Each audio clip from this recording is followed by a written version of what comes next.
se erdhët.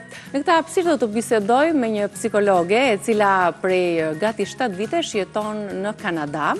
Ajo në vitet ku ka jetuar në Shqipëri, ka lëvruar jo futushën e psikologjisë, por edhe si speaker e lajmesh, si autore librash psikologjik kryesisht. Këtë herë rikthehet pas 7 vitesh në Shqipëri, në Tiranë, jo vetëm për të vizituar vendin e saj, por mbi të gjitha edhe për të promovuar një libër që vjen këtë herë për fëmijë. Kush s'ka putra, ka pupla. Mirë se erdhe Jeta, ato Cila Dedja. Faleminderit Miki, kënaqësia imja të jem sërish me ty pas 7 vitesh, mbaj mend që kemi qenë bashkë para se ti në Kanada, kemi qenë në një emision bashkë. Edhe unë e kujtoj me shumë nostalgji edhe me gjithë këshillat që ti ke ndarë vazhdimisht, por megjithëse jeton andej, të kam parë për artikuj të ndryshëm që publikon në rrjetet sociale, shumë e lidhur ngushtë me vendin, me situatën sociale, politike, komente, statuse që shkruan. E ndjek prej së largu edhe zhvillimet në Shqipëri. Është e vërtet, sidomos vitet e para, ti e ke kokën mbrapa, sepse është atë dheu që të rej, që është gjuha, që është të mos ndjekësh zhvillimet e vendit tënd, është dashuria, është malli, janë kujtimet, janë lidhjet sociale, është familja, është gjithçka jotja. Dhe emigrimi në një mosh, po themi mbi 40, nuk është aq i lehtë që të bësh atë shkëputjen si që bëjnë fëmijët, kupton se ti nisësh nga e para.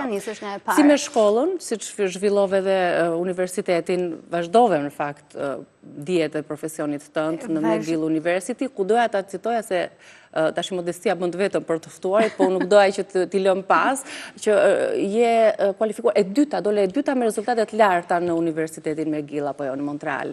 Po, shpesh në familje më thonë je shumë kompetitive. Është i vërtet, jam pak për të arritur, domethënë për t'i treguar vetes edhe familjes që me punë arrihet gjithçka.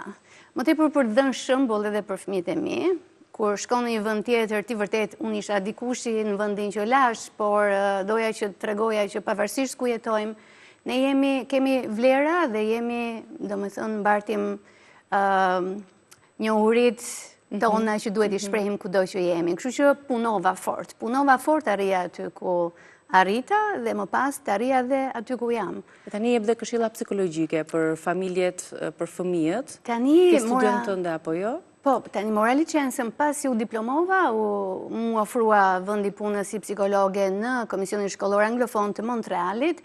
Është një punë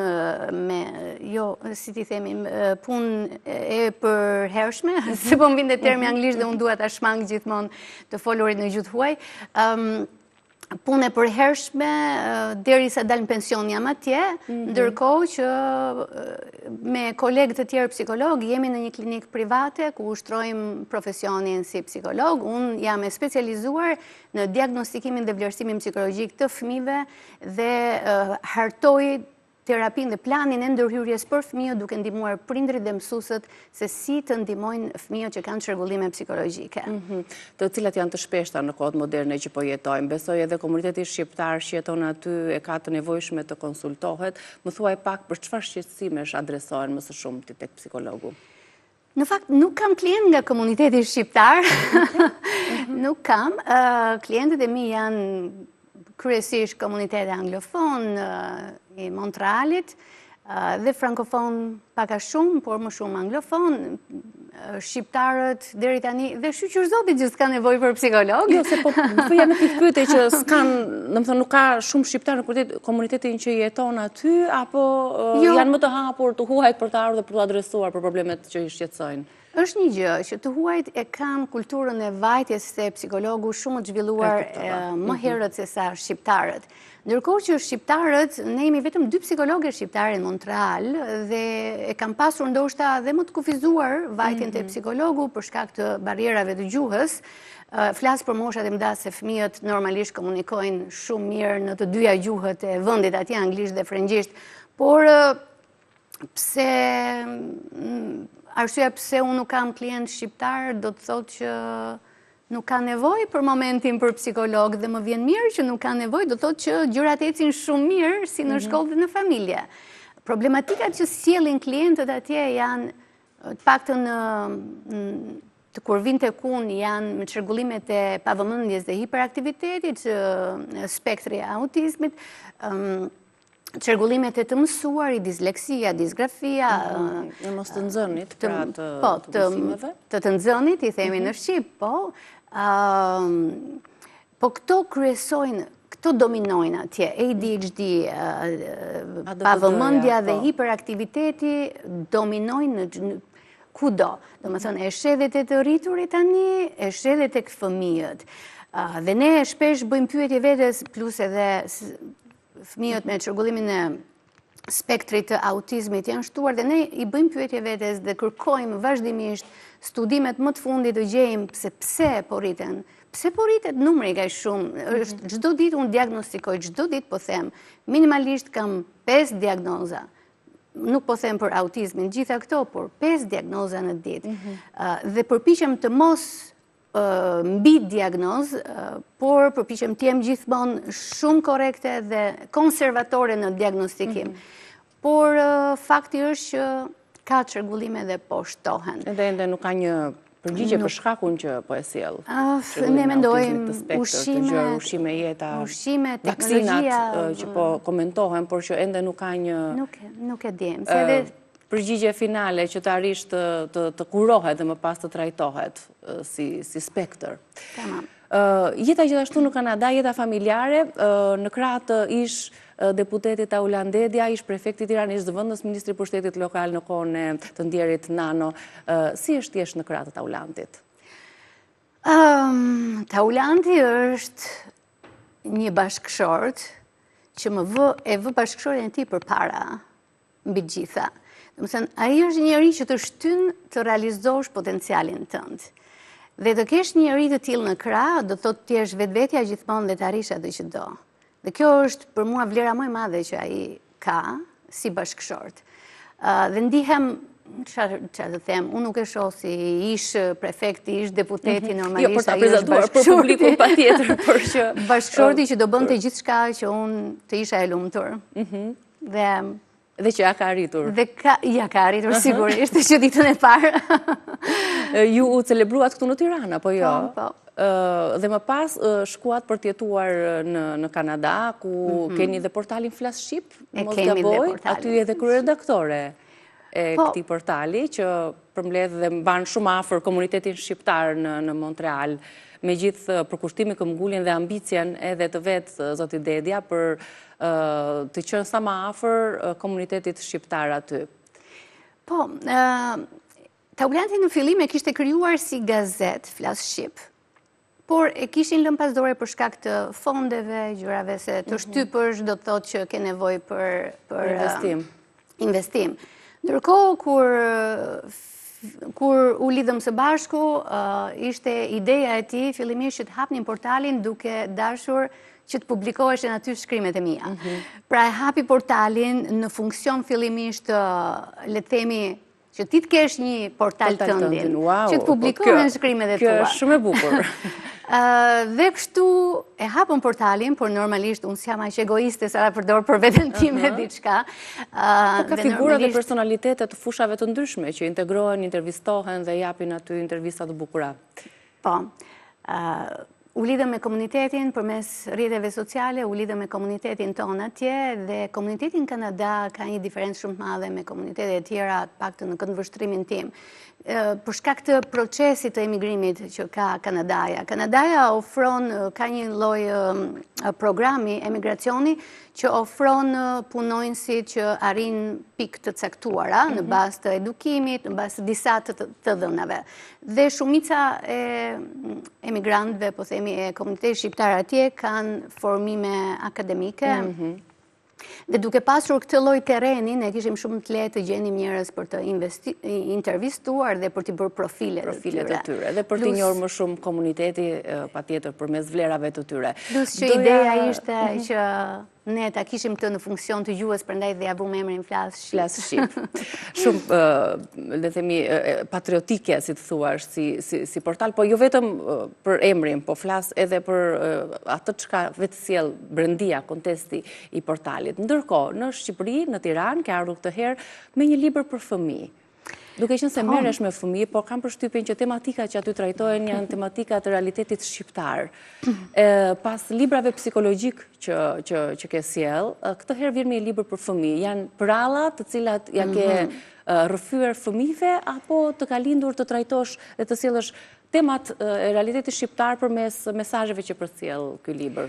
Shiko, dashuria për prallat ka qenë gjithmonë pasi u bëra nën, duke i treguar pralla fëmijëve, dhe më pas janë 3 momente kryesore në dashurinë time për prallat. Përveç se u bëra nën dhe fëmijët e mi kënaqeshin kur unë u tregoja prallat dhe filloja i ndryshoja fundin atyre prallave klasike, nuk i bëja ashtu siç i kishte bërë autori Vëllezrit Grimm, po i ndryshoja, i bëja më fani, më qesharake, më të këndshme. Edhe duke parë reagimet e dy çunave të mi që pëlqenin shumë, normalisht fillova dhe të shkruaja. Madje kam edhe një episod me një shoqe, sepse me të dytin, me të parin je shumë e angazhuar, me të dytin fillova t'i regjistroja në celular tregimin e prallave, dhe një shoqja ime thotë, a do ma kalosh dhe mua? Dhe fillova dhe të dërgoja shoqeve regjistrimet audio të prallave të mia. Pastaj u kontraktova disa herë nga shtëpia si i thonë, dubluse këtu në Tiranë për dublimin e filmave për fëmijë.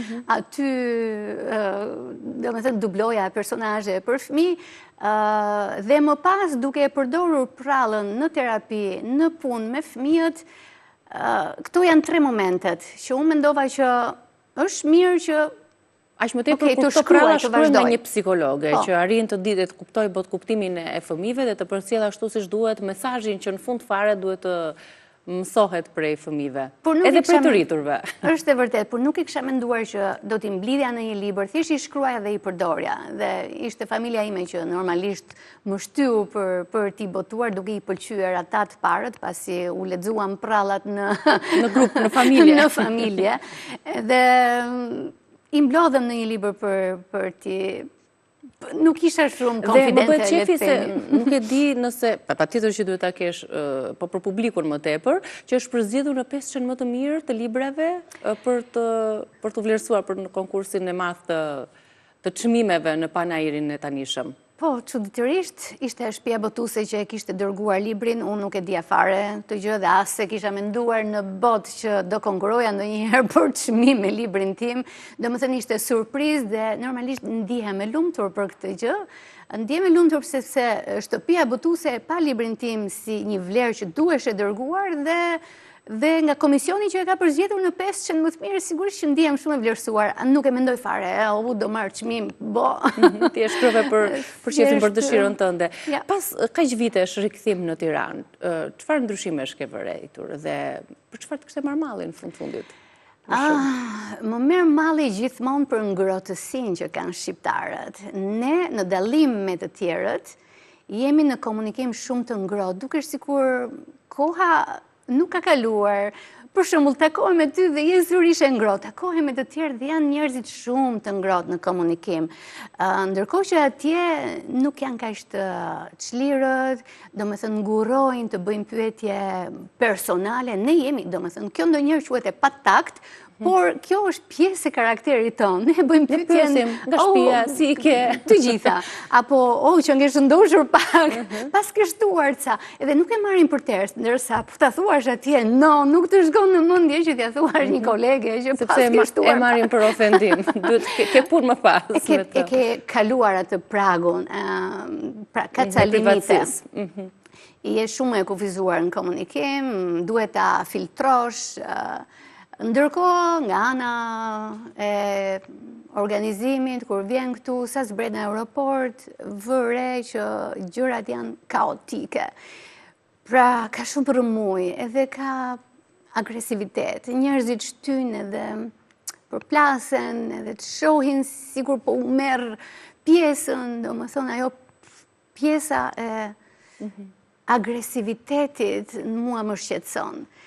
Kjo vjen nga padrejtësi që u janë bërë, apo nga mungesa e oportuniteteve, pra vëndet e limituara që ata duhet konkurojnë dhe të jenë më të zotë se tjetri, apo që mos t'ja marri bukën nga dora tjetri, nuk e di, është një lloj, sikur janë në garë me njëri tjetrin, por në sensin jo të mirë. Në garë të barabartë.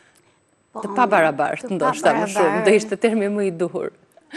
Parkimet, nuk del dot nga lagja me makinë sepse dikush ta ka bllokuar, apo dikush te lagja e mamit tim vë një komodin apo gur që ta zëj vendin e parkimit dhe ti zguxon të parkosh aty se del ai edhe të kërcënon që kjo është pjesa përballë shtëpisë së tim. Këto nuk bëjnë vaki në Kanada. Janë gjëra të përcaktuara, ti ke parkimin tënd dhe nuk ke pse të shqetësohesh për të që dikush tjetër do vi do parkojë aty.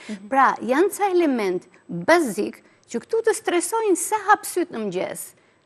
Dhe në një vend tjetër, jo, nuk të ndos. Nuk ka në plan jeta të kthehet ndonjëherë në Shqipëri, apo do ta vazhdosh jetën mes Kanadas dhe Shqipërisë? Do kthehesha, vetëm nëse do kisha ndonjë pozicion që ndryshoja Shqipërinë, po, do kthehesha. Po pse jo? Në krah të Taulantit ndoshta mund të ketë një. Po këtu vetëm kryeministri e ndryshon Shqipërinë, kështu që nuk e di. Të uroj qëndrim të këndshëm. Faleminderit që erdhe, edhe se di, ndoshta ke një mesazh për ta përcjell si në fushën e psikologes në komunikim që kemi ne me fëmijët, sepse janë tema të cilat i trajtojnë vazhdimisht në media, po kur marrim vëmendje nga një psikologe e kualifikuar, sigurisht që janë shumë të rëndësishme. Mesazhi im gjithmonë dhe që ja përsëris çdo prindi sa herë që takoj, minimalisht 30 minuta në ditë shpenzo me fëmijën tënd, por ama shpenzoj me fëmijën tënd duke komunikuar, jo duke parë celularin edhe vazhdo, çfarë po thoshe? Jo, komuniko, shihe në sy dhe komuniko. Pra t'jetë një komunikim reciprok. Pyetje, përgjigje, bashkëbisedim me fëmijën, që ti të lidhesh me fëmijën tënd emocionalisht. E vëre këtë që prindrit sot po e humbin komunikimin emocional me fëmijët. Rrisin fëmijë, por më shumë po i rrit teknologjia fëmijët, se sa prindrit. Edhe kjo veç se do me sjell.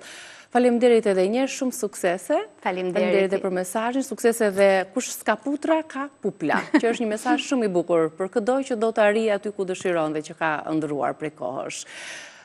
Ne do të shkëputemi tani për publicitet, nuk të pyeta në fakt si speakere, se më ke bërë dhe përshtypje tek fotot që kam gjetur edhe në këtë profesionin tënd dikurshëm këtu të kamarmallja apo jo për speakerimi, si një figurë shumë simpatike që kemi tek Leduolli jon. Megjithatë në erët e tjera do të shkuar. Faleminderit, do të ndjekim pas pak një intervistë të cilën në fakt e kemi regjistruar me një vajzë shumë të talentuar që preferon dhe këndon këngë popullore, është vetëm 14 vjeç. Ndiqeni.